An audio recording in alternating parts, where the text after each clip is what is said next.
Welcome success मित्रा। और जो आज हमारा एवरग्रीन जो टॉपिक्स है उसका लेक्चर नंबर 1 रहने वाला है। इसमें हम बात करेंगे सुपरस्टिशन और या फिर ब्लैक मैजिक के बारे में।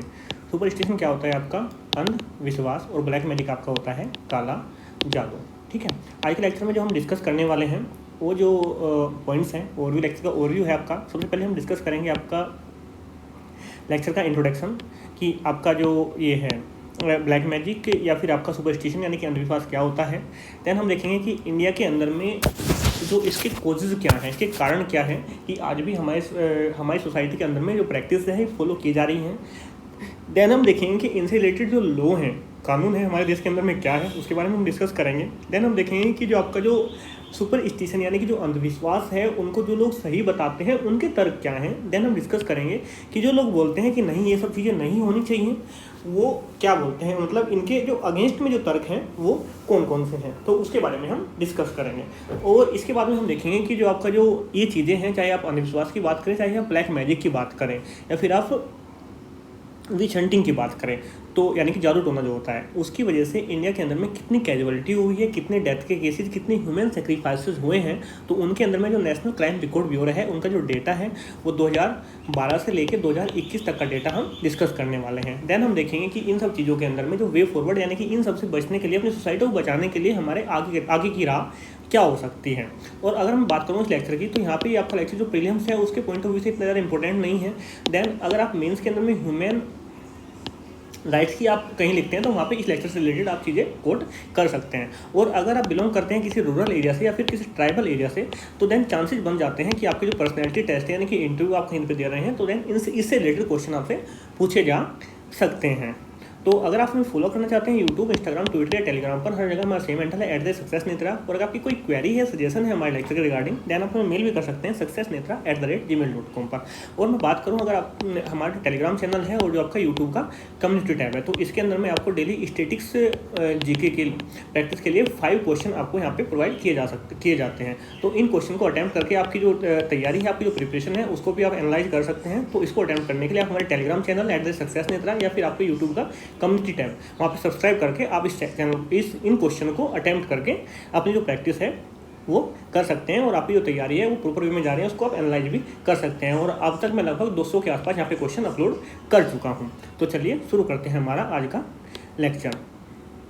अगर हम बात करें सुपरस्टिशन या फिर ब्लैक मैजिक, इसके इंट्रोडक्शन के बारे में बात करें, तो जो सुपरस्टिशन वर्ड है ये आपका एक लैटिन वर्ड से निकल के आता है। ये वर्ड इसका जो होता है आपका सुपरस्टिटियो, और इसका मतलब होता है एक्सट्रीम फियर ऑफ गॉड, यानी कि भगवान के डर से, किसी ऐसी शक्ति जो हमको दिखाई नहीं देती उसके डर से जो कार्य किया जाता है उसको हम बोलते हैं सुपरस्टिशन। यानी कि अगर हम कोई काम करेंगे तो अगर हम गलत कर रहे हैं तो देन उसका हमको एक तरह से गलत उसका इम्पैक्ट देखने को मिलेगा। और जो ये ऐसी जो आपके अंधविश्वास है, इसके अंदर में जो विश्वास है, मतलब जो लोग इनको फॉलो करते हैं उनका विश्वास है, और इसी वजह से इस प्रैक्टिस को ये कंसिडर करते हैं कि हमारे ऊपर कोई ना कोई एक सुपर नेचुरल पावर है, या कोई ना कोई ऐसी अननोन चीज़ है जिसका हमको डर है, और उस डर से बचने के लिए हमको जो ये चीज़ें हैं वो सब फॉलो करनी पड़ेगी। और अगर हम इसको फॉलो नहीं करेंगे तो कहीं ना कहीं इन फ्यूचर हमारे साथ में गलत हो सकता है। और अगर हम इन चीज़ को फॉलो करेंगे तो जैन जो सुपर नेचुरल पावर है वो हमको कहीं ना कहीं प्रोटेक्ट करके रखेंगी। तो ऐसा इन लोगों का मानना होता है। जो सुपरस्टिशन है, जो अंधविश्वास है, उसको मानने वाले लोग आपकी जो लक है, जो भाग्य है, आपका एस्ट्रोलॉजी है, भविष्य विज्ञान आप इसको बोल सकते हैं, या फिर आपका फ्यूचर टेलिंग यानी भविष्य के बारे में पहले से ही बता देना उसके बारे में, या फिर आपका स्पिरिट्स जो आपकी होती हैं उनके अंदर, और ये बिलीव करते हैं। और इन लोगों का ऐसा मानना होता है, इस बात पे जोर देते हैं कि हमारे जो फ्यूचर इवेंट्स हैं, जो हमारे साथ भविष्य में चीज़ें होने वाली हैं, वो डिसाइड होगी हमने जो प्रीवियस में चीज़ें की थी। जो हम आज में कर रहे हैं वो हमारी चीज़ें हैं, वो फ्यूचर को हमारे डिसाइड करेंगे। और मेनली इनका जो तर्क ये नहीं रहता कि आज आप पढ़ाई कर रहे हैं तो आपको जॉब लगेगी या नहीं लगेगी। इनका वर्क नहीं रहता हार्ड वर्क से। ये बोलेंगे कि अगर आप जाके आज एक पेड़ है उसके चारों तरफ धागा लपेट देंगे तो देन आपकी इन फ्यूचर जॉब लग जाएंगी। मतलब ईजी वे में की गई चीज़ों से ये आपको फ्यूचर के अंदर में बहुत ज़्यादा एक्सट्रीम वे पे मतलब सक्सेस की एक तरह से आप गारंटी आप बोल सकते हैं वो दे सकते हैं। मतलब कोई ना कोई आप इजी करके आप बोलेंगे कि आप सुबह उठिए और सुबह उठ के आप ये काम कीजिए, मतलब इस चीज़ की पूजा कीजिए, या फिर आप ये सरसों के दाने डाल दीजिए। ऐसे मतलब कुछ ना कुछ इन मतलब ये रैशनल चीज़ें आपको बताते हैं और उनसे आपका जो फ्यूचर है बोलते हैं कि इससे आपका फ्यूचर इफेक्ट होगा। तो ये सब चीज़ों में ये जो सुपरस्टिशन वाले लोग हैं ये बिलीव करते हैं। और जो आपका जो ब्लैक मैजिक की बात करते हैं, मैंने कि काला जादू, ये जिसको आप जादू टोना भी बोल रहे हैं, विचक्राफ्ट भी बोलते हैं, ये क्या है कि ये भी एक सुपर नेचुरल पावर के रूप में होता है, जहाँ पे आप अंधविश्वास की बात करते हैं। तो अंधविश्वास के अंदर में जो सुपर नेचुरल पावर है उसको एक तरह से कहीं ना कहीं पॉजिटिव वे में लिया जाता है कि कोई पॉजिटिव अननोन पावर है जो हमको प्रोटेक्ट करके रखेंगे। लेकिन जो आपका ब्लैक मैजिक की बात आती है तो ये आपका एक सुपर नेचुरल पावर तो है, लेकिन इसको नेगेटिव वे में ले जाता है।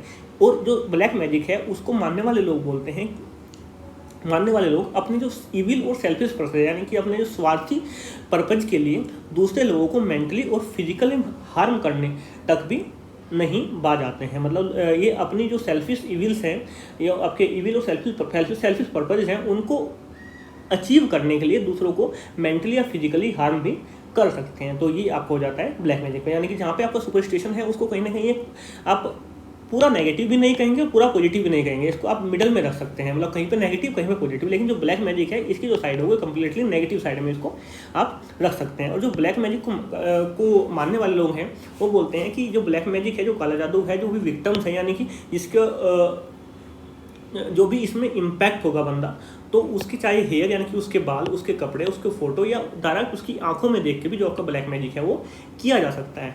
और जो ये दोनों प्रैक्टिस है, चाहे आप सुपरस्टिशन की बात करें या फिर ब्लैक मैजिक की बात करें, इनका कोई भी ऐसा नहीं है कि पर्टिकुलर कंट्री के अंदर ही आपको देखने को मिलेगी या कोई पर्टिकुलर धर्म है उसके अंदर ही आपको देखने को मिलेगी, कोई कल्चर है उसके अंदर ही आपको देखने को मिलेगी, कोई कम्युनिटी है, कोई रीजन है, कोई कास्ट है, ऐसा कुछ नहीं है। ये आपके दुनिया के कोने कोने में फैली हुई है और ये आपको हर जगह देखने को मिलेगी। तो आई थिंक आपको जो सुपरस्टिशन है, इनकी अंधविश्वास है और जो ब्लैक मैजिक है, इनके बारे में एक ब्रीफ इंट्रोडक्शन मिल गया होगा।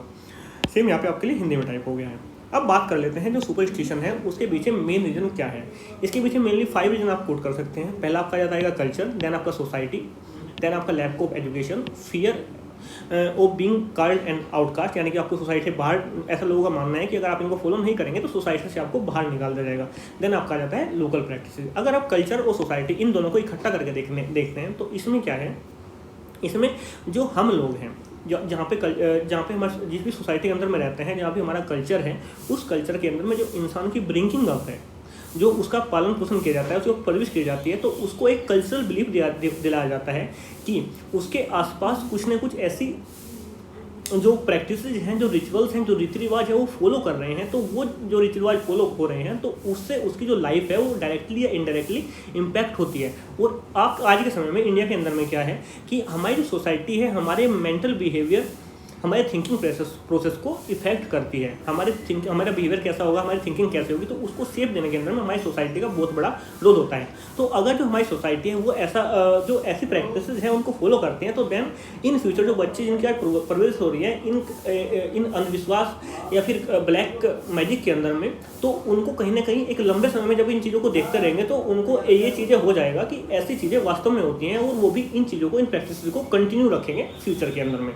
तो ये आपका कल्चरल और सोसाइटिकल इशू आप बोल सकते हैं। देन आपका हो जाता है lack of education. Lack of education के अंदर में क्या होगा आपका, एक तो इंडिया के अंदर में जो आपकी एजुकेशन की डेफिनेशन है उसके अंदर में कहीं ना कहीं आपको देखने को मिलेगी, यानी कि अगर किसी इंसान के पे अपना उसका नाम रोहित है और उसको रोहित लिखना आ गया तो देन उसको हम कहीं ना कहीं एजुकेट कंसिडर कर लेते हैं। तो एजुकेशन और इतना होते हुए भी हमारे यहाँ पे कोई एजुकेशन से रिलेटेड जो डाटा है वो कुछ एप्रिशिएबल नहीं है। वो भी क्योंकि इंडिया के अंदर में जो आज भी ग्रामीण या ट्राइबल एरिया है वहाँ पे आपका जो एजुकेशन का लेवल है वो आपको बहुत ज़्यादा लो देखने को मिलेगा। तो जो लोग इलिटरेट हैं, पहले तो जो अशिक्षित है और दूसरे वो आ जाते हैं, यानी जिसको बोल सकते हैं पढ़े लिखे अशिक्षित।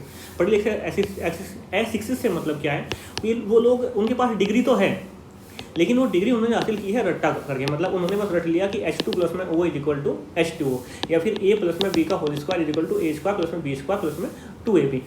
लेकिन इसके मतलब सिर्फ उनको फैक्चुअल चीज़ें पता है, लेकिन उनके पीछे में रीजन क्या है, उन्होंने कोई लॉजिकल उनके बारे में नहीं सोचा है। उनके पास डिग्री है लेकिन एक प्रॉपर जो एक जनरल एजुकेशन की बात आती है वो उनके पास में नहीं है। तो उनके पास में जो पढ़े लिखे जो अशिक्षित हैं उन लोगों की अगर हम बात करते हैं, इन लोगों के लिए क्या है कि जो आपके जो फैक्ट हैं, जो तथ्य हैं, जो वास्तविकता है और जो फिक्शंस हैं, जो कथित कथाएं हैं जो बस बना दी गई हैं, तो उनके बीच में डिफ्रेंशिएट करना मुश्किल हो जाता है। और इसी वजह से ये क्या है कि जो इरेशनल बिलीफ है, जो इलॉजिकल जो बिलीव्स हैं, जो विश्वास आप बोल सकते हैं, जिनके पीछे कोई तर्क नहीं है, और जो ये प्रैक्टिस है इनको इजीली अडोप्ट कर लेते हैं।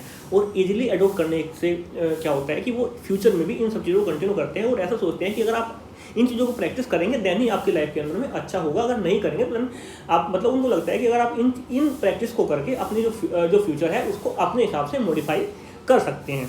देन क्या है कि fear of being called outcast. इससे क्या मतलब है कि हमारी सोसाइटी के अंदर में जो पढ़े लिखे लोग भी हैं, ये तो हो गई एजुकेशन की बात, लेकिन एक समय ऐसा आ जाता है, इन दोनों टॉपिक को हम अगर साथ में रखेंगे, fear of being outcast and local practices, इसमें क्या है कि जो पढ़े लिखे लोग भी हैं उनको कई बार ऐसा लगता है कि सोसाइटी के कुछ ऐसे नॉर्म्स उन्होंने सेट कर दिए हैं कि अगर आप इन चीज़ों को फॉलो करोगे दैन ही आप हमारे समाज में रहने के लायक हैं। यानी कि अगर आप सुबह उठ के मान लीजिए कि आप सूरज को पानी देंगे, ये एक किसी सोसाइटी ने, मतलब मैं किसी भी रिलीजन की बात नहीं कर रहा हूँ, एक सोसाइटी ने नॉर्म सेट कर दिया, अगर आप ऐसा करेंगे तो आप हमारे समाज के लायक है, और अगर आप सुबह उठ के सूर्य को गाली देंगे तो आप देन एक बेकार इंसान है। तो इन सब चीज़ों को देखते हुए भी क्या है कि कुछ लोग हैं जो पढ़े लिखे लोग भी हैं, उनको लगता है कि अगर आप इन प्रैक्टिस को फॉलो नहीं करेंगे, इन अंधविश्वास को फॉलो नहीं करेंगे, तो उस केस में उनको सोसाइटी से आउटकास्ट कर दिया जाएगा, उनको मतलब एक तरह से अच्छा इंसान कंसिडर नहीं किया जाएगा। तो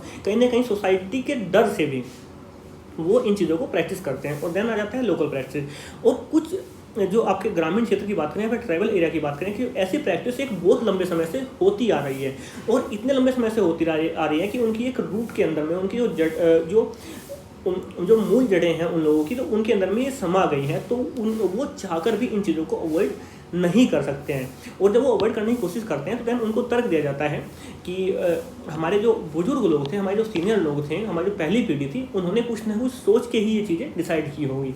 कुछ ना कुछ क्या सोचा, उनके पास में कोई तर्क नहीं रहता है मोस्टली केसेज में, लेकिन उनको लगता है कि हाँ कुछ ना कुछ सोच के उन्होंने डिसाइड किया होगा। तो इसी वजह से वो कई बार इन लोकल प्रैक्टिस जो इतने लंबे समय से हो जाते हैं, उनके प्रेशर के अंदर भी कई बार इन जो प्रैक्टिस हैं उनको फॉलो करते हैं कहीं ना कहीं जो आपके एजुकेटेड लोग हैं वो भी। तो ये कुछ आपके कॉजेज हो सकते हैं सुपरस्टिशन के, जो आप कोट कर सकते हैं। सेम यहाँ पे आपके लिए हिंदी में टाइप हो गया है। अब बात करते हैं law related to superstition and black magic. अगर आप बात करते हैं लॉ की कि जो काला जादू है या फिर सुपरस्टिशन है, अंधविश्वास है, उससे रिलेटेड हमारी कंट्री के अंदर में लॉ क्या है। सबसे पहली बात क्या है कि हमारी कंट्री के अंदर में कोई सेंट्रल लेवल पर, केंद्रीय स्तर पर कोई भी इसके लिए कानून नहीं है। हालांकि 2016 के अंदर में एक प्रयास किया गया था लोकसभा के अंदर में, जो आपका जादू टोना है, इससे रिलेटेड बिल को इंट्रोड्यूस किया गया था कि इस बिल को पास करके एक एक्ट बना देते हैं, कानून आते हैं। लेकिन ये बिल है आपका लोकसभा के अंदर में पास नहीं हो पाया था 2016 के अंदर में। तो इस वजह से अभी तक हमारे यहाँ पे सेंट्रल लेवल पे कोई भी कानून नहीं है। लेकिन अगर आप बात करते हैं ह्यूमन सेक्रीफाइस, यानी कि इन चीज़ों के चलते अगर किसी भी इंसान की डेथ हो जाती है, मर्डर हो जाता है, या आपका ह्यूमन सेक्रीफाइस यानी कि मानव बलि हो जाती है, तो उस केस में आपका जो IPC है, इंडियन पेनल कोड है, उसका सेक्शन 302 यानी कि वो रूल के अंदर में आपका आ जाता है। लेकिन ह्यूमन सेक्रीफाइस होने से पहले जो लोग मतलब हार्म किया जा रहा है उनको फिजिकली या मेंटली, उनके लिए कोई प्रॉपर कानून हमारे यहाँ पे नहीं मिलेगा। देन आपका यहाँ पे हमारे संविधान के अंदर में आपका आर्टिकल 51A का H पार्ट आ जाता है। जो 51A के अंदर में क्या है, हमारी फंडामेंटल ड्यूटी आती है, आपका मौलिक कर्तव्य। तो ये हर एक सिटीजन की फंडामेंटल ड्यूटीज है कि वो एक साइंटिफिक टेम्पर अपने अंदर डेवलप करें, और उसके आसपास जो लोग हैं उनको प्रॉपर जो आपकी ह्यूमैनिटी है खुद भी और उनके आसपास जो लोग हैं वो जो ह्यूमैनिटी है, जो ह्यूमन राइट्स हैं, उनके प्रति अवेयर करें और उनका मतलब हार्म ना करें। तो ये फंडामेंटल रूल्स के अंदर भी ये रखा गया है। लेकिन अगर हम स्टेट बेस्ड रूल की बात करते हैं, सेंट्रल लेवल पे कोई भी रूल नहीं है, लेकिन स्टेट के अंदर में, इंडिया के अंदर में अप्रोक्स 8 स्टेट अभी के समय में ऐसे हैं जिन्होंने आपके ये सुपरस्टिशन है या ब्लैक मैजिक है, इनसे लड़ने के लिए अपने लेवल पर जो कानून है वो बनाए हुए हैं। तो इनके अंदर में जब बिहार की बात आती है तो फर्स्ट स्टेट था बिहार। बिहार ने पहला कानून अपना इनेक्ट किया था अपनी स्टेट के अंदर में, वो 99 के अंदर में। इसके बाद में 2013 के अंदर में महाराष्ट्र ने भी आपका जो है इसे रिलेटेड कानून को अपनी स्टेट के अंदर में इनेक्ट किया। उसके अंदर में आपकी जो इन ह्यूमन प्रैक्टिसेस हैं, इविल प्रैक्टिसेस हैं, अघोरी है, ब्लैक मैजिक है, तो इन सब प्रैक्टिस को उसने बैन कर दिया है। देन 2017 के अंदर में कर्नाटका भी इस जो है लिस्ट के अंदर में शामिल हो गया था, जिन्होंने अपने स्टेट लेवल पर इन सब प्रैक्टिस को मतलब बैन किया हुआ है, रोकने के लिए कानून बनाए हुए हैं। लेकिन सेंट्रल लेवल पर हमारे यहाँ पे अभी भी कोई भी कानून यहाँ के इस रिलेटेड में नहीं है। आई थिंक आपको क्लियर हो गया होगा। इस रिलेटेड सेम यहाँ पे आपके लिए हिंदी में टाइप हो गया है। अब बात करते हैं जो लोग बोलते हैं कि सुपरस्टिशन सही है, अंधविश्वास सही है, हम इसको गलत नहीं मानते हैं, उन लोग जो फेवर में आर्ग्यूमेंट है वो क्या है।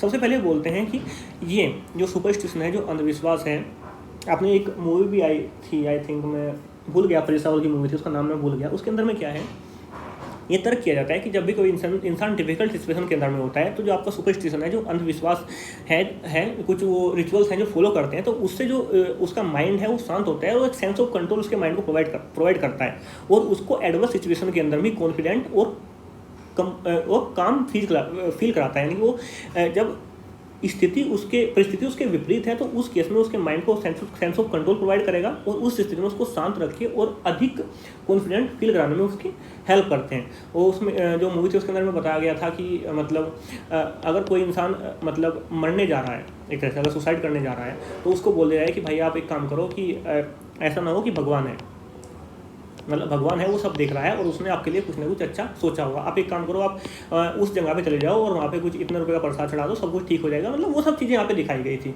तो ये बोलते हैं कि भाई ये सब चीज़ ठीक है, क्योंकि ये किसी इंसान को एडवर्स पोजीशन में उसको एक शांत रखने में उसकी हेल्प करती है, उसको कॉन्फिडेंट फील कराती है। देन क्या है कि ये दूसरा बोलते हैं कि जो ये अंधविश्वास है ये कम्प्लीटली मैजिकल थिंकिंग नहीं है, ये पूरा जादू नहीं है, लेकिन इसके पीछे कुछ ना कुछ साइंटिफिक रीजन है। और जब इसकी बात करते हैं तो मैं आपको एक एग्जांपल देने की कोशिश करता हूँ, क्योंकि जब हम इनसे पूछते हैं कि साइंटिफिक रीजन क्या है, तो ये घूम फिर के एक ही एग्जांपल हमको देते हैं पीपल के पेड़ का। ठीक है, पीपल के पेड़ का क्या है कि पुराने जो लोग थे वो पीपल के पेड़ को पहले काट रहे थे, तो वहाँ पे जो मतलब जानकार लोग थे, जो बुद्धिमान लोग थे, उन्होंने बोला कि पीपल के पेड़ को आप मत काटिए, इसकी पूजा होती है और इस पे जो आपका है भूत प्रेत है उनका निवास आपका होता है, तो अगर आप इसको काटते हैं तो आपका फ्यूचर में आपको दिक्कत आ सकती है। लेकिन इसके पीछे जो रीजन था वो मेन था कि जो आपका पीपल का पेड़ है वो आपका 24 आवर्स आपका ऑक्सीजन प्रोवाइड कराता है। तो देन उनको लगा कि अगर ये को काट देंगे तो देन हमारे यहाँ पे ऑक्सीजन की कमी हो जाएगी। तो ये आपका एक लॉजिक इसके अंदर में देते हैं, जो कहीं ना कहीं आप इसको कंसिडर कर सकते हैं। लेकिन जब आप किसी भी सुपरस्टिशन, किसी भी अंधविश्वास के बारे में पूछेंगे तो देन आपका सेम लॉजिक इसके अंदर में देते हैं कि इनके, और बोलते हैं कि आप ऐसा क्यों कर रहे हैं, हम इनसे पूछेंगे तो देन इनका ये क्या बोलते हैं कि वही सेम आपको पीपल वाला एग्जाम्पल देंगे ये, और बोलेगा कि भाई कुछ ना कुछ तो कारण रहा होगा, हमारे मतलब जो बड़े बुजुर्ग थे वो कुछ वो सेट करके गए हैं, कुछ सेटअप करके गए हैं, वो पागल तो थे नहीं।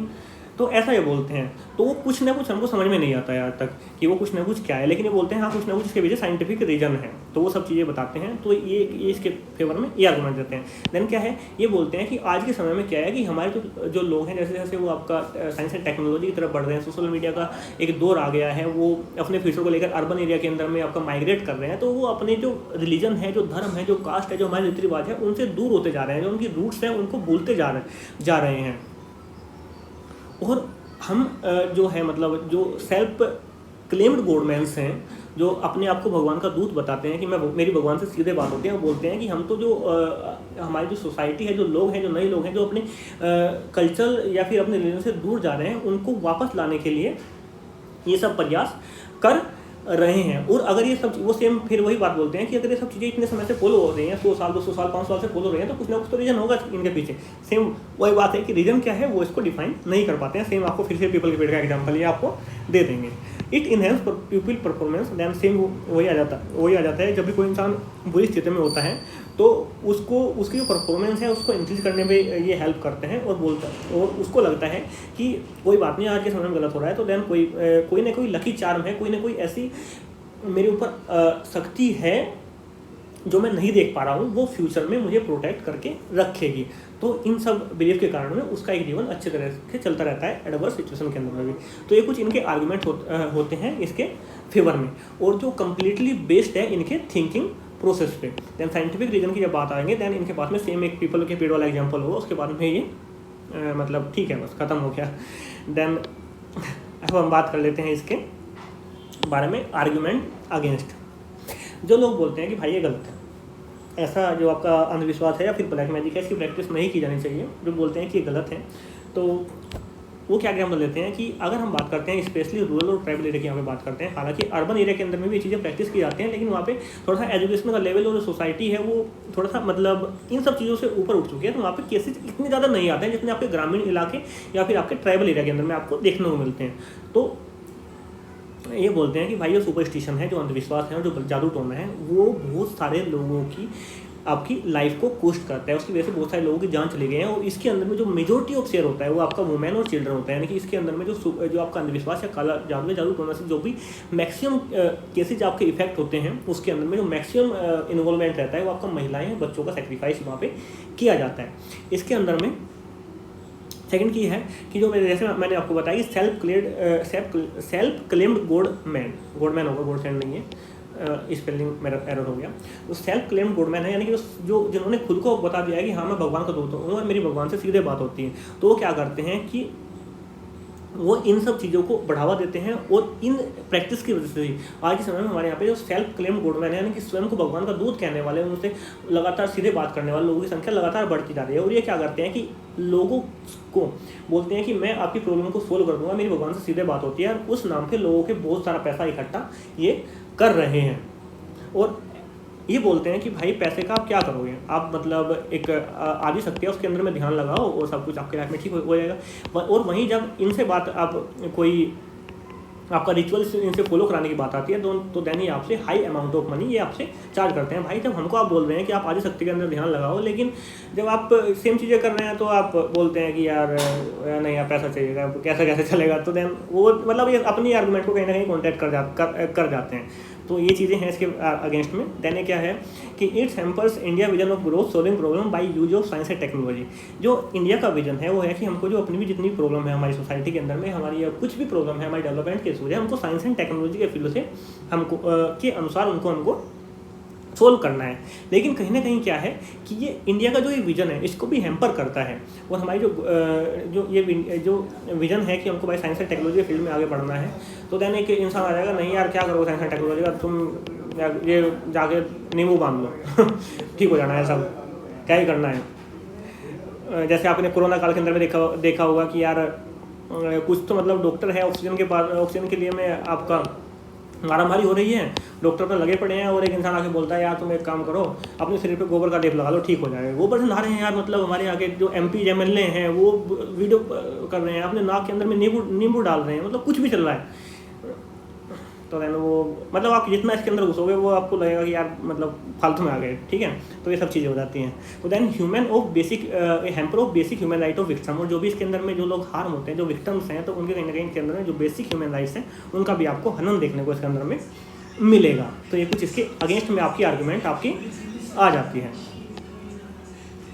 और सेम हिंदी में हो गया। और अगर आप इसको इस इशू की ग्रेविटी देखना है तो ये 2 स्लाइड आपकी हैं, ये वाली स्लाइड और इससे जो नेक्स्ट वाली स्लाइड है, ये आपको इस इशू की जो ग्रेविटी है वो समझ जा देगी। ये जो डाटा है कोई मतलब ऐसे फैक्चुअल डाटा नहीं है कि हाँ कुछ ना कुछ तो रहा होगा, तो ऐसा डाटा नहीं है। ये आपको proper NCRB national crime record bureau का जो ऑथेंटिक डाटा है, जो मतलब उसके पास में रिपोर्टेड डाटा है उसकी ये वो है। मतलब ऐसा नहीं है कि हाँ ठीक है भाई हो गया होगा, कुछ ना कुछ ऐसे वो बोलते हैं कि कुछ ना कुछ तो है तभी तो फॉलो कर रहे हैं हम, अब पागल थोड़ी थे हमारे, वो ऐसा नहीं है, वो प्रॉपर फिक्स डाटा है ये।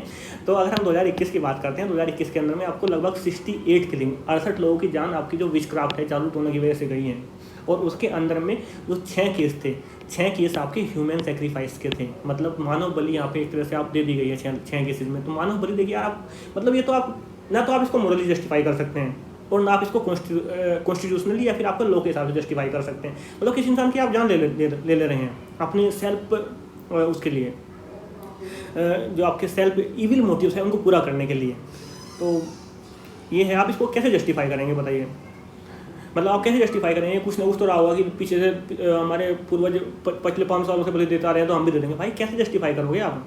तो देन ये चीज़ें हैं। 2021 के अंदर हमको 68 किलिंग, और अगर हम बात करें सबसे अधिक जो केसेज हैं वो आपको छत्तीसगढ़ के अंदर में देखने को मिले हैं, जिसके अंदर में आपको 20 केसेज थे। इसके बाद में मध्य प्रदेश था, उसके अंदर में 18 केसेज देखने को मिले हैं, और इसके बाद में तेलंगाना के अंदर में 11 केसेज, और वहीं केरला के अंदर में 2 ऐसे इंस्टेंस इन्होंने ह्यूमन सेक्रीफाइस के रिकॉर्ड किए हैं। अगर हम 2020 की बात करें, 2020 के अंदर में टोटल 88 केस देखने को मिले थे, और उसके अंदर में जो 11 लोग थे, 11 थी, यहाँ पे कुछ कहीं ना कहीं ये डाटा 12 का भी है, 11 से 12 लोग की आप बात कर सकते हैं। तो आपके ह्यूमन सेक्रीफाइस के केस 2020 के अंदर में आपको देखने को मिले हैं। और ये तो वो डाटा है जो आपके पास में रिपोर्टेड है, और मोस्टली जो डाटा रिपोर्टेड होता है वो आपका डेथ का केस का रिपोर्टेड होता है। जो आपके मेंटली हार्म या फिजिकली हार्म की बात होती है तो वो तो यहाँ पे रिपोर्ट भी नहीं होता है। तो बहुत सारे केसेज यहाँ पे आपके अंडर रिपोर्टेड भी आपको देखने को मिल जाएंगे। और जो मैंने डेटा लिया है, आपका जो क्लियर IAS है उसकी वेबसाइट से मैंने ये डेटा उठाया, तो इसका जो क्रेडिट जाएगा वो क्लियर IAS की जो वेबसाइट है उसको इसका क्रेडिट जाएगा। और देन अगर हम इस डेटा को 2012 से 2012 से और 2021 के तक के डेटा की बात करते हैं। देन ये मैंने जो इसका ग्राफ लिया है दृष्टि IAS की ऑफिशियल वेबसाइट से लिया है। देन इसका क्रेडिट जाएगा दृष्टि IAS को। तो अगर आप इसकी बात देखेंगे तो आपको इसकी ग्रेविटी समझ में आएगी। यानी कि पिछले आप अगर 10 साल की बात करें तो आपके हमारे पास में 1000 प्लस ऐसे केसेस हैं जिनके अंदर में जो विच क्राफ्ट्स हैं या फिर आपके जो अंधविश्वास है, इसकी वजह से लोगों की अपनी जान गंवानी पड़ी हैं। इसके अंदर में 2012 के अंदर में 121 केस थे, 2013 में 161, फिर 156 और 156 में से आपके 16 केसेज ऐसे थे जहाँ पे ह्यूमन सेक्रीफाइस आपका किया गया था। 135 आपके 2015 में, जिसमें 24 आपकी ह्यूमन सेक्रीफाइस, फिर आपका 16 के अंदर में 134, उसके अंदर में 12 ह्यूमन सेक्रीफाइस, फिर 73 और 19, 63 और 4, 102 और 10, 68 और 12 और 68 और 88 और 12 और 68 2021 के अंदर में आपके टोटल केसेस थे जिसके अंदर में डेथ हुई थी। और ह्यूमन सेक्रीफाइस के यहाँ पे आपको 6 केसेस देखने को मिलते हैं। यानी कि आप देखें कि आप 21वीं सदी के अंदर में आके भी ऐसे केसेस हमारे यहाँ पे हो रहे हैं। तो ये कहीं ना कहीं एक तरह से शर्म की बात है, ऐसा नहीं होना चाहिए। तो ये कुछ डेटा था।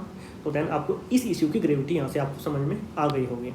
एंड इस इशू से लेकर जो आपका वे फॉरवर्ड है वो क्या हो सकता है, इन सब चीज़ों से आप कैसे बच सकते हैं, हमारी सोसाइटी को कैसे बचा सकते हैं। तो उसके लिए आप क्या है कि आप इसके अंदर में एक सेंट्रल लेजिस्लेशन है, एक केंद्र के स्तर पे कानून वालों की रिक्वायरमेंट है। मतलब हमको स्टेट के भरोसे नहीं छोड़ना है कि मतलब हालांकि 8 स्टेट इसके अंदर में अच्छा कर रहे हैं, उनके अंदर में कानून है, लेकिन स्टेट के ऊपर इसको नहीं छोड़ना है, हमको सेंट्रल लेवल पर इसको लेजिस्लेशन लेके आने की रिक्वायरमेंट है कि पूरी कंट्री के अंदर में ऐसी चीज़ें फॉलो ना हो और अगर होती है तो उनको कड़ी से कड़ी सजा उनको मिल पाए। देन क्या है कि हमारी सोसाइटी के अंदर में जो ऐसे रिचुअल्स हैं जो फॉलो होते हैं तो उनके जो नेगेटिव इम्पैक्ट्स हैं उनको हमारी सोसाइटी को अवेयर करना उसके बारे में ज़रूरी है कि भाई अगर ऐसा करोगे तो ये नेगेटिव इम्पैक्ट हमारी सोसाइटी के ऊपर या आसपास के जो लोग हैं वो आपको देखने को मिलेगा। देन क्या है कि हमारी कंट्री के अंदर जो लिटरेसी है वो भी हमको बढ़ाने की रिक्वायरमेंट है कि जैसे जैसे हमारे यहाँ के लोग एजुकेट होंगे तो इन सब चीज़ों से वो अपने आप ही ऊपर उठ जाएंगे। और जहाँ पे केसेज आपको मोस्टली देखने को मिलते हैं देन क्या है आपके रूरल और ट्राइबल एरिया है वहाँ पे देखने को मिलते हैं। तो उस केसेज में वहाँ पे आके जो एडमिनिस्ट्रेटिव अथॉरिटीज़ हैं उनको वहाँ पे अधिक फोकस देना चाहिए और अगर उनके संज्ञान में कोई ऐसा केस आता है तो देन उस पर तुरंत उस पर एक्शन किया जाना चाहिए। देन ये है कि आपका जो रिलीजन है और आपके जो ब्लाइंड फेथ है, जो रिलीजन है और जो ब्लाइंड फेथ है उसको कहीं ना कहीं अलग करने की रिक्वायरमेंट है। देखिए रिलीजन ठीक है, आपका धर्म ठीक है, लेकिन धर्म क्या है? धर्म वो है कि आपका धर्म आपको कहीं भी आपका ह्यूमन सेक्रीफाइस है उसको सपोर्ट नहीं करेगा। वो सपोर्ट नहीं करेगा कि आप भाई यार किसी इंसान के मतलब बाल काट के ले आओ और उसकी पूजा कराओ, वो सब चीज़ें वो सपोर्ट नहीं करता है। वो बोलते वो इंसान को एक मतलब जैसे आप कॉन्स्टिट्यूशन ऑफ इंडिया पढ़ेंगे तो उसके अंदर में क्या है कि सबसे पहले जब हमारे पास में कॉन्स्टिट्यूशन नहीं था तो हमारे यहाँ पे जो चीज़ें हैं जो रूल्स हैं वो फॉलो होते थे आपके रिलीजन के हिसाब से। और मैं किसी पर्टिकुलर रिलीजन की बात नहीं कर रहा हूँ, हर एक धर्म के अंदर में चाहे वो हिंदू मुस्लिम सिख ईसाई कोई भी धर्म हो सबके अंदर में सिर्फ अच्छी बातें लिखी हुई हैं कि आपको अपना कर्म करना है और उस कर्म के हिसाब से आपको आपके रिजल्ट मिलेंगे और अगर आप कोई नेगेटिव काम करेंगे तो उससे आपको पॉजिटिव रिजल्ट नहीं मिलने वाले हैं। और किसी भी तरह के अंदर में है उसको किसी भी दूसरे इंसान को हर्ट करने की बात वहाँ पे उसको चाहे मेंटली बात करें चाहे फिजिकली बात करें चाहे उसको कैसे भी तरीके से उसके जो ह्यूमन राइट है उसके वायलेशन की बात वहाँ पे नहीं की गई है किसी भी धर्म के अंदर। तो ये रिलीजन ठीक है, हमारे जो फंडामेंटल राइट भी है हमारे कॉन्स्टिट्यूशन के अंदर में उसको फॉलो करना, लेकिन जो रिलीजन है और जो ब्लाइंड फेथ है उसको हमको कहीं ना कहीं सेपरेट करने की रिक्वायरमेंट है। कि ब्लाइंड फेथ से मतलब क्या है कि कोई भी एक XYZ बंदा वो आके कुछ भी बोल दिया रहा है। मतलब जैसे आपको मैं एग्जांपल दूँ जो प्रैक्टिस फॉलो होती है कि आपको आके अब कोई एक बंदा है ए बंदा है ठीक है, वो आपको बोलते हैं यार तुम्हें देख के लग रहा है तुम्हारी लाइफ में कोई दिक्कत है, यार हर बंदे की इंसान की लाइफ में कोई दिक्कत है। तो उसको लगा यार इस बंदे को मेरे बारे में जानकारी है बहुत ज़्यादा, इस बंदे को मेरा वो कहेगा यार तुम्हारे पास पैसा तो आता है लेकिन वो रुकता नहीं चला जाता है, सबके साथ यही दिक्कत है। तो ये 5-4 बात जो नॉर्मल है जो हर इंसान के बारे में है, ये जैसे एक ही होगा कि आप सबके बारे में अच्छा करते हो लेकिन तुम्हारे साथ कोई अच्छा नहीं करता है, कुछ ऐसी चीज़ें हैं जो सबके साथ में होती हैं। तो उस केस में क्या होगा कि इसको लगेगा ये बंदे को, इसको बताया यार ये तो सब जानता है, और बाद में आएगा तुम एक काम करो यार 4 नारियल ले जाके और वहाँ पे दबा दो कब्रिस्तान में, तुम ठीक हो जाएगा, सब ठीक हो जाएगा। तो मतलब इन सब चीज़ों से हमको बचना चाहिए। तो जो ब्लाइंड फेथ है और रिलीजन है उनको सेपरेट करके देखने की रिक्वायरमेंट है। मेरा कहने का मतलब मेन मतलब यही था। देन ये क्या है कि proper mechanism to avoid spread of fake news, यानी कि जो फेक न्यूज़ है हमारे यहाँ पे क्या है कि एक जो व्हाट्सएप यूनिवर्सिटी जो रवीश कुमार सर हैं सभी जानते होंगे बारे में, तो उन्होंने एक बहुत अच्छा वर्ड दिया है व्हाट्सएप यूनिवर्सिटी। जो व्हाट्सएप यूनिवर्सिटी के हिसाब से हमारे यहाँ पे जो इतनी सब चीज़ें हैं ना वो इतनी जल्दी फैलती हैं कि अभी चीज़ें हुई भी नहीं है, वो पता लगा कि केरला के अंदर में कुछ हुआ है और आपका दिल्ली के अंदर बैठा इंसान उसने 10 लोगों को फॉरवर्ड कर दिया बिना किसी ऑथेंटिसिटी के। फिर आपका जो फैक्ट चेकर है उसको आपका जो PIB फैक्ट चेक है वो आपका लगा रहता है कि उसको प्रॉपर ट्वीट डालेगा भाई ये न्यूज़ गलत थी। तो ऐसी चीज़ें फेक न्यूज़ है मोस्टली। क्या है कि ऐसी फेक न्यूज़ होगा कि भाई आपका केरला के अंदर में चुड़ैल मिल गई और सब अपने घर के बाहर सरसों के दाने डाल दो, अपने घर के बाहर आप हाथों के छापे मत लगा दो। ये सब चीज़ें मतलब ये ऐसे नहीं कि मैं कहीं पढ़ के बता रहा हूँ, ये सब चीज़ें मैंने फॉलो होते देखी हैं, तब मैं आपको ये चीज़ें बता पा रहा हूँ। तो जो फेक न्यूज़ है उनको स्प्रेड होने से हमको बचाना चाहिए। और इसके बारे में आपको जो व्हाट्सएप को लेकर एक चीज़ भी आपकी आई थी, एक डिस्कशन भी चल रहा था कि जो मतलब जो मैसेज फॉरवर्ड कर रहा है वो वेल एंड गुड, ठीक है, जो फॉरवर्ड कर रहा है ठीक है, लेकिन जो मैसेज पहला जिस इंसान ने वो मैसेज बना के सेंड किया है उसका डाटा हमारे पास में पर्टिकुलर होना चाहिए। यानी कि वो उस मैसेज की कोई फेक न्यूज़ है उसकी शुरुआत कहाँ से हुई है। आपके समय में मतलब फेक न्यूज़ से मैसेज फॉरवर्ड कर दिया और ये नहीं पता लग रहा है कि शुरुआत कहाँ से हुई है। तो देन अगर हम पता करेंगे ये मैसेज जनरेट किसने किया है तो देन इन चीज़ों को हम आसानी से टैकल कर पाएंगे और लोग इनको फेक न्यूज़ को फैलाने से भी बचेंगे। तो ये सब चीज़ें भी हमको देखने की रिक्वायरमेंट है कि जो फेक न्यूज़ है उसका स्प्रेड ना हो। और अगर किसी एजुकेटेड बंदे के पास में फेक न्यूज़ जाती है देन उसको प्रॉपर उसका जो भी बंदा उसको अपलोड कर रहा है उसको समझाए कि भाई ये गलत है ये न्यूज़, और जिसने भी तुमको भेजी है उसको बता दो भाई ये गलत है। तो इनको मतलब एज हम गवर्नमेंट के ऊपर नहीं छोड़ सकते, सोसाइटी के ऊपर भी हमको कहीं एज मतलब सिटीजन ऑफ इंडिया भी हमको ये अपने लेवल पर भी चीज़ें करनी पड़ेगी। जो फेक न्यूज़ है उनको स्प्रेड ना करें और अगर कोई स्प्रेड कर रहा है तो उनको होने से रोके। तो ये सब चीज़ें करने की रिक्वायरमेंट है। देन आ जाता है आपका मेंटल सैनिटेशन पे। हमारी सोसाइटी के अंदर कुछ ऐसे लोग हैं क्योंकि हर चीज़ आपका कानून नहीं कर सकता है, कहीं ना कहीं हमको अपने लेवल पे भी चीज़ें करनी पड़ेगी। जो आपके आसपास के लोग हैं अगर आप एजुकेटेड हैं तो आप उनको समझाइए कि भाई इसके नेगेटिव इम्पैक्ट क्या है, एक आम आदमी को क्या इसका लॉस होता है, हमारी सोसाइटी पे क्या नेगेटिव इम्पैक्ट पड़ता है, लोग हमारे बारे में क्या सोचते हैं, वर्ल्ड हमारे बारे में क्या सोचते हैं। जैसे आप बोलते हैं, जैसे एक बोलते हैं कि इंडिया को बोलते थे कि इंडिया तो सपेरों का देश है, तो मतलब ऐसी इमेज हमारी एक वर्ल्ड लेवल पर नहीं जानी चाहिए कम से कम। तो अगर आप मतलब समझदार है तो अपने आसपास के लोगों को समझाइए। लेकिन उस केस एक चीज़ निकल के आती है अगर वो समझने को तैयार हैं, क्योंकि जब आप समझाएंगे ना तो एक आपको एक काउंटर आर्गूमेंट भी देखने को मिलते हैं, यार तेरे जैसे ज्ञानी बहुत देखें तो एक काम कर तू निकल हमें ज्ञान ना दे। तो जो मतलब जो समझना चाहते हैं उनको समझाएं, जो समझना नहीं चाहते वो बोलेंगे तो एक काम कर निकल मुझे ज्ञान मत दे, जाते जैसे तेरे जैसे 2 अक्षर पढ़ के बहुत आदमी आ जाए यहाँ से। तो मतलब ऐसे केस हैं तो उस केस में आप कुछ नहीं कर सकते। लेकिन अगर कोई समझना चाहते हैं तो दैन कोशिश कीजिए अपने एंड पे उनको आप समझा सकें। तो देन आज सेम यहाँ पे आपके लिए हिंदी में टाइप हो गया है। एंड आज के लिए इतना ही। Thanks for watching and keep supporting and if you like the video. और अगर आपका जैसा भी फीडबैक है हमारे लेक्चर के रिगार्डिंग देन कमेंट बॉक्स में आप दे सकते हैं। और अगर आपको इस लेक्चर की PDF चाहिए तो आप हमारे टेलीग्राम चैनल सक्सेस नेत्रा से भी ले सकते हैं। और इसी के साथ इस लेक्चर की PDF का ड्राइव का लिंक भी हमारे डिस्क्रिप्शन बॉक्स में आपको मिल जाएगा। और इसी के साथ साथ में अगर आपको जो डेली क्विज है वो अटैम्प्ट करनी है तो देन आप हमारे यूट्यूब चैनल को सब्सक्राइब करके उसकी कम्युनिटी टैब में जाकर अटैम्प्ट कर सकते हैं। और इसके साथ साथ में हमारे टेलीग्राम चैनल है वहाँ पे भी आपको डेली क्विज मिल जाते हैं आपकी स्टैटिक्स जीके की। आपकी जो प्रिपरेशन है उसको आप वहाँ पे जाके प्रॉपर एनालाइज कर सकते हैं कि वो बेटर वे में जा रही है नहीं जा रही है। तो आज के लिए इतना ही, मिलते हैं नेक्स्ट वीडियो में।